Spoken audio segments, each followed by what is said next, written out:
Today we're going to be talking about if you should play slot or outside wide receivers. We're going to be discussing the speed differences, the height differences, and just mainly the differences of each position. Let's talk about speed first, and then we will get into height, and then we'll get into some different aspects of the position. So for speed, I would say generally if you are a slot wide receiver, you want to be on the faster side of things. Now, I'm not saying if you're playing outside wide receiver, you can be slow, but if you're struggling, hey, should I play slot? Should I play outside? And let's say you're a receiver, let's use like the high school scale. I know some of you guys watching this are probably not in high school yet, but you can use this as like a scale or a trajectory of where you may be. If you're an outside wide receiver, and let's say you're a freshman in high school, and let's say maybe you're like, you know, a 5 flat 40-yard dash. And then let's say you have another receiver, same height, same weight, same everything, but you're running like maybe like a 4.8 or a 4.7. You would probably have a better time playing slot wide receiver on the quicker side of things, because they ask slots to run a lot of outside breaking routes, which matters to go fast because you're running a corner, an out route. You guys got to go because that's a first read for the quarterback, and he can't sit there and wait for you for forever.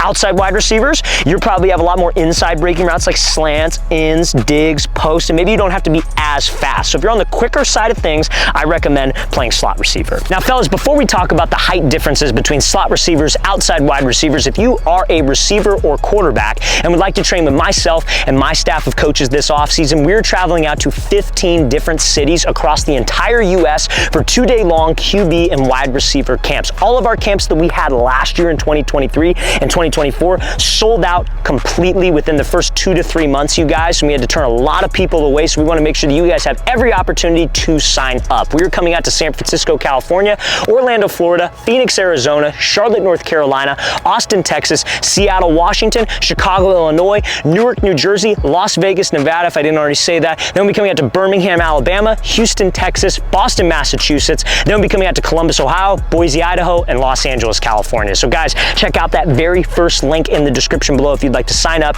and get more info. So let's talk about the height differences at the slot and outside position. I'm sure this is probably decently common, or decently a common sense, I should say, but you guys are probably, I'm gonna give you like a range of height at the high school level. So I would say for a slot receiver, if you're under 6 foot, you would probably fit in as a slot receiver at like the varsity level. Now, if you're like the freshman level, like frosh soft, like freshman, sophomore, and you're maybe like 5'10", 5'11", you could probably play outside wide receiver as well. But at a varsity level, generally, if you're 6 foot and above, you're probably an outside wide receiver. If you're like 5'11" and below, you are a slot receiver. And that's especially at the next level. Like I'm talking the collegiate level, you guys, like outside wide receivers are all 6'2", 6'3". Slot receivers are like 6 foot, 5'10", 5'11". That's the size of the guys that they are ultimately recruiting. Is height everything? Absolutely not. If you don't have height, you got to have certain attributes like speed, like great route running, like catching. All those things can make up for a lack of height, but if you're trying to figure out where you fit in best as a receiver, that is what I recommend. Now let's talk about the differences between the two positions and what you'll have to accomplish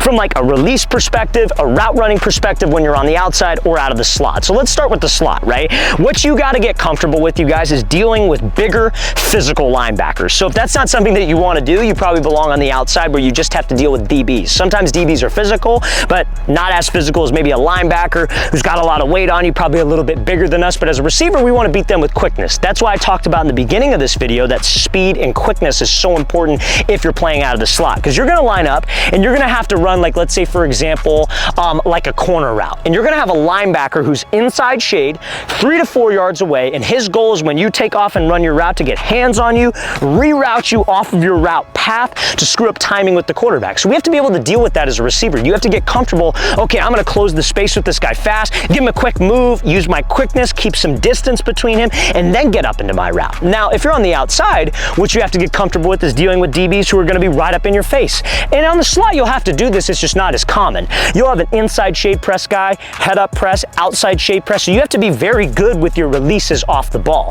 You're going to have situations where you'll have a DB who's off in zone coverage, who's 7 yards away, kind of facing the quarterback like this. So you have to understand that, okay, if I'm running like a post route, I got to get to his blind spot, which is the area behind his back. Slot receivers don't got to do that. If they see zone, it's a safety over the top right in front of them generally. So we attack the blind spot, move him, and cut. So that's how the plays, or I guess you could say the routes, the releases differ from position to position. So if you're better at one thing than the other, that's the position that I recommend you go with.